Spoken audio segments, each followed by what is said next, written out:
Shivaji AD?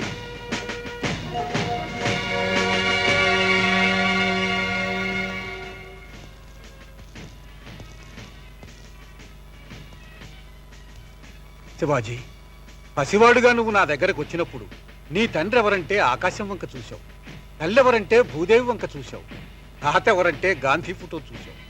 అలాంటి నీలో ఈ ఆవేశం ఎప్పుడొచ్చిందయ్యా? ఏ యూనివర్సిటీలో విద్యార్థులు లేరా? నువ్వు ఒక్కడివేనా? అంతమంది బొమ్మలా నిలబడితే నీకెందుకయ్యా రోషం? నేను రీసెర్చ్ చేస్తుంది రామాయణం మీదో, భారతం మీదో, భాగవతం మీదో కాదు మాస్టారు. తెలంగాణ సాయుధ పోరాటం మీద 4000 మంది వీరులు నేల కొరిగిన చరిత్ర నా నరనరాలకు వంటబట్టింది మాస్టారు. ఆ పుస్తకంలో ప్రతి పేజీలో ఒక వీరుడున్నాడు, ఒక పేజీలో నా తండ్రి ఉన్నాడు. ఆ రక్తం పంచుకు పుట్టిన నన్ను తలదించుకోమంటారా? డ్రైనేజ్ వాటరు, డ్రింకింగ్ వాటరు ఒకే తూములో ప్రవహించు.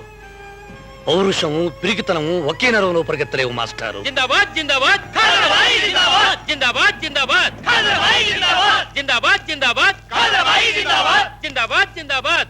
చూశారా మాస్టర్, ఒక రౌడీ ఆగస్టు 15వ తారీఖున జెండా ఎగరేయడానికి వచ్చాడు. వాడు ఏ సందేశం ఇస్తాడు? కత్తి ఎలా దుయ్యాలో నేర్పుతాడు, సోడా బాటిల్ ఎలా విసరాలో నేర్పుతాడు, చైన్ ఎలా తిప్పాలో నేర్పుతాడు. అంతేనా? నేటి విద్యార్థి రేపటి పౌరుడు అన్నాడు నెహ్రూగా. నేటి రౌడీ రేపటి రాజకీయ నాయకుడిగా మారి ఏ ఎండక జెండా ఎగరేసి కత్తులతో, కరెన్సీతో గెలిచి వెళ్లి చట్టసభల్లో కూర్చుంటే వాడు ప్రజా ఆసామీ అవుతాడు గాని ప్రజాస్వామ్యవాది ఎలా అవుతాడు మాస్టారు? జాతీయ జెండా గాలిపటం కాదు, ఎవడు పడితే వాడు ఎగరేయటానికి. శివాజీ, వాడికి బుద్ధి చెప్పేవాడు ఎక్కడో ఎప్పుడో పుడతాడు. అదే మన బలహీనత. ఈ దేశంలో రావలసినంత వేగంగా విప్లవం ఎందుకు రావటం లేదో తెలుసా?